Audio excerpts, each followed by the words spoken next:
Hi, it's Quincy Tijani here, and as you can see from the background of my video, I have moved from my house in Brampton and back to Toronto to university at Ryerson. I've decided that I've taken enough of a break from doing music reviews, and now it's time to start going again now that the school year started. Ready to start doing some reviews again, so I'm back, and I hope you enjoy this review. Today we're going to be doing a review on the new MGMT album entitled MGMT. It's their third studio album. So yeah, here comes the review for it. MGMT is an American psychedelic band that originated in Connecticut. They became really well known back in 2007 when they released their singles called Kids, Time to Pretend, and Electric Feel, which all came off of their first album entitled Oracular Spectacular, which really got rave reviews from a lot of critics. A lot of critics thought that MGMT would be the new band to kind of bring back the psychedelic movement for a new generation of music listeners. However, on their second release, entitled Congratulations, MGMT really lost a lot of the love that they were getting from the critics on their first album, as well as that a lot of their fans, a lot of their core fans that made up the fan base that they were working with, didn't really enjoy the new album. They said that it sounded too much like a different band, and that MGMT was experimenting too much, and that it didn't really work as an album. I find that fans always want the band to progress, but they always want the band to sound the same at the same time, and sometimes it doesn't work. But MGMT, they said that they didn't really care about what anybody else thought, and that they were going to make music the way they wanted to make music. And so on this new release, nobody really knew what to expect from MGMT, whether they were going to listen to the critics and the fans and kind of resort back to making more pop songs, or whether they were going to continue down the road of experimentation and kind of just do what they wanted to do. And it's clear after listening to this album a few times that they definitely continued to make music that they wanted to make and didn't really listen to the feedback that they got from the critics. Van Wingarden, who is the lead singer of MGMT, stated that he doesn't make music for people to get on the first listen. It's not simple pop music that you hear, on a lot of indie psychedelic tracks. It's more thought-provoking, and you really need to listen and create your own ideas about what the music means to you, because that's what MGMT is trying to do with their music.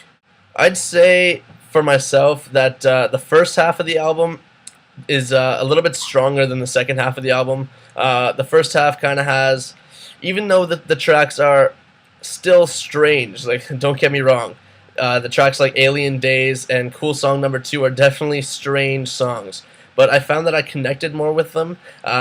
They were easier to listen to, and I make comparisons from this album to the Beatles' Yellow Submarine album. I don't know if you've ever heard it, but on Yellow Submarine, the first half is kind of a little bit more poppy and more catchy songs, and the second half is more instrumental and a lot deeper psychedelic music.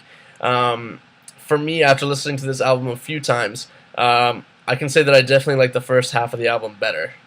However, that doesn't mean that the second half of the album isn't also really good. Like I said before, MGMT isn't looking to create easy-to-listen-to pop songs. The second half of the album is really psychedelic. You can really hear influences from a lot of 60s psychedelic bands in this second half of the album. This half of the album really gives you a lot of dreamy, kind of like if you're lying in the grass kind of songs. You lie in the grass and look up at the clouds, and it's really slow and dreamy, and you can kind of, I don't know, almost fall asleep to it, but in a good way. Like that doesn't mean it's boring. It just means it's calming. It's really calming music. But if you listen deeper, if you listen to the lyrics, on, say, songs like An Orphan of Fortune, or songs like I Love You Too, Death, which is a play on words because it says, the song title says I love you to death, but there's a comma before death, so it's I love you to death. If you listen to the lyrics on these tracks, you can really see that there's a deeper meaning to all these songs. MGMT was heard as saying that all these songs on this album are really personal.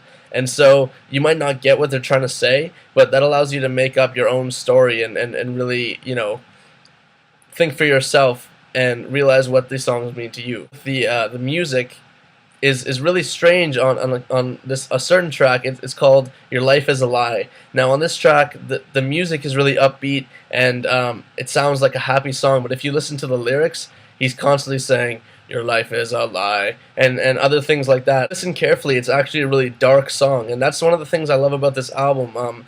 The music can mean something to you, and the lyrics can mean something completely else. So if you're really gonna understand and enjoy this album, you need to listen really hard and not just listen for the catchiness of the songs.